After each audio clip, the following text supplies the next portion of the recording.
Good afternoon, this is Black Country News. I'm Cordelia Jambaya with your 12th update. 4 children aged between 3 and 8 have died in a house fire in Stafford. 3 occupants did escape and their injuries are not believed to be life-threatening. The victims have yet to be named. Lynn Butler has been at the scene and has just sent us this report. Fire tore through a house in the Highfields area at around 2 a.m. this morning. 2 adults and a child did escape, but 4 children were pronounced dead at the scene. It's left a community in shock. It just woke me up, all the lights and that, and obviously I looked through the window and couldn't believe it. Everybody everywhere, fire engines, ambulances, and then I realised it was the fire and all the flames coming out of the roof. I didn't actually see anybody come out, but I did see a man and a woman and a child get into the ambulance. It's like losing a member of your community. Well, it's exactly what, not just one, but number of, young lives, especially when they're young. I mean, it's tragic enough for the parents who have got to live with it. Staffordshire Fire and Rescue Service and Staffordshire Police are now investigating the cause of the fire, and a police cordon remains in place on surrounding roads. This is Lynn Butler for Black Country News in Stafford. Knife crime has become a national problem, says Assistant Police and Crime Commissioner Ashley Bertie. There have been over 200 knife offences reported to the West Midlands Police this year alone.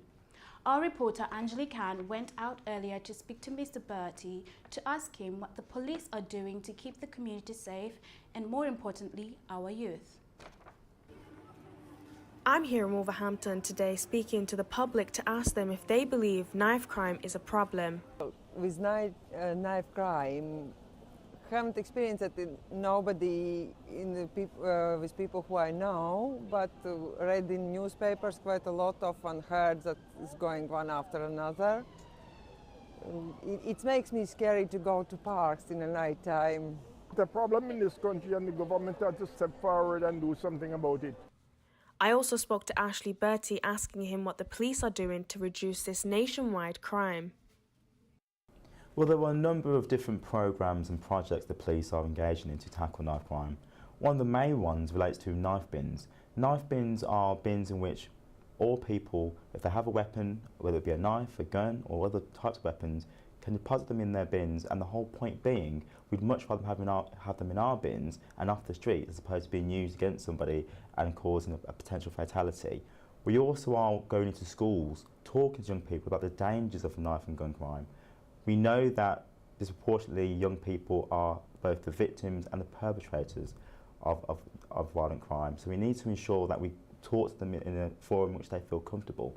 I would encourage people in Wolverhampton to continue to talk to the police and to talk to individuals who can assist them around these issues, to make sure we share intelligence and we share information, because the police are only one organisation.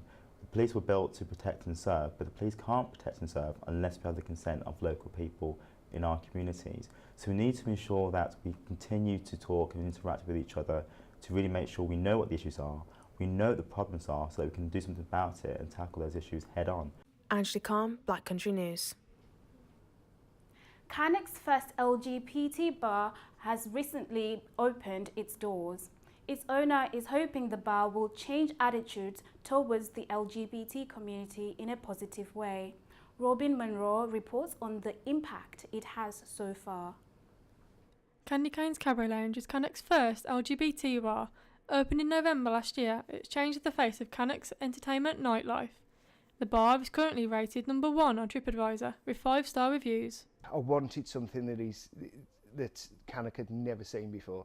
This is a place where people can come and feel safe and feel that it is somewhere where they can come and be whoever they want to be. Locals enjoy live entertainment with some of the UK's most talented drag queens. Customers say the venue is just what Cannock needed and has impacted the town in a positive way by changing opinions. Andy James decided to set up the venue, formerly Quartz nightclub, because he felt the area has been crying out for something different. I asked customers how they feel the bar has impacted Cannock as a town. Even people who aren't openly gay but are more feminine, but are considered gay just because they are feminine, I think this is a good place for them. It's just one of them places. Very diverse culture within this place. Yeah. And everybody's made to feel at home, whether you're lesbian, gay, bi or straight. Yeah. I think that most people that come in here have got a very open mind. Yeah. And more so within the younger population, I would say, especially the straight younger population, we're more accepting of it. But I don't see anyone in here with a problem tonight.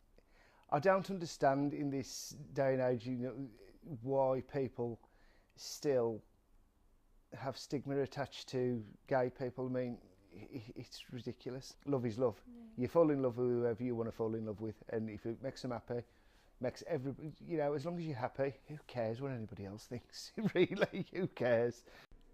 Candy Cane's Cabaret Lounge strives on being a truly non-judgmental bar in the area, allowing everyone to be themselves without the feeling of being judged. I'm Robin Monroe, reporting for Black Country News. A nightclub in Wolverhampton, Outback, has been allowed to reopen after its licence has been suspended after a stabbing last month. Our reporter Andrew Rigby has the details.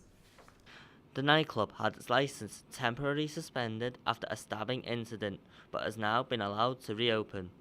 Officers were called to the scene in the earlier hours of Saturday morning on January the 26th after reports there had been a stabbing. The victim suffered 3 stab wounds in the back, and after the incident, 4 men were arrested on suspicion of assault. The nightclub had its licence suspended after recommendations from West Midlands Police. PC Michelle Sherm of West Midlands Police said, "The incident occurred, we believe, because of a particular artist attending Outback. It was advertised all over Facebook. He is deemed at risk, and he will always be deemed at risk in Wolverhampton.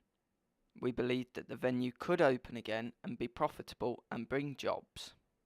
Consultant for the Outback, Mr Jake Flanagan, met with police in late February and managed to reach an agreement for the Outback to reopen.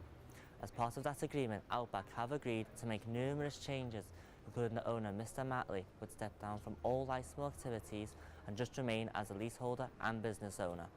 They also agreed to partner in conjunction with fellow nearby business Banjo to operate door security. Also, the decision has been taken to end all licensed activities at 4 AM rather than 6 AM. Outback is just one of many nightclubs located in Wolverhampton. You have Planet located on Westbury Street, which is just like the Outback and is only open late evenings. Then you have Royal London, which by day is a bar and restaurant, but by night becomes a nightclub to try and compete with the Outback and Planet. This is Andrew Rigby, Black Country News. In Wolverhampton's Bantock Park, a commemoration of World War I took place by planting an oak tree. Here is our reporter Hamza Zmir. I'm here at the Plant an Oak Tree event, which is taking place in Bantock Park, Wolverhampton. Plant an Oak Tree event is about the commemoration of World War I.